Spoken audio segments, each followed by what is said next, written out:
Hi, I'm Allie Landry, and let's see, my parenting 101 tip would be, gosh, that's a tough one because there's so many tips, to really give yourself a break, because everyone always asks me, so how do you balance it all? I absolutely don't.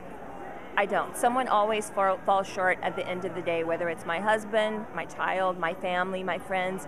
And really, each day is a new day, so just start each day fresh and really just give your day, give yourself a break, embrace it, and just really just try your best. That's all you can do. So Father's Day is right around the corner, and that's why we're here in New York, which we're so excited. We haven't been here for a while.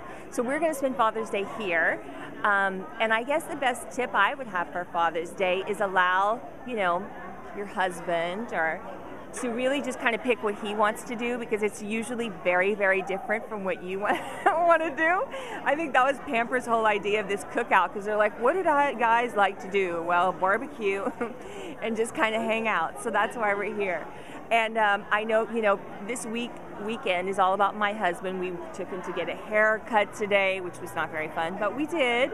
He wants a pair of sunglasses, and we're just going to kind of follow him around the city doing all the fun things that he absolutely loves. And for him, as long as he's with us, I think that's going to be like an absolutely amazing Father's Day. So, happy Father's Day.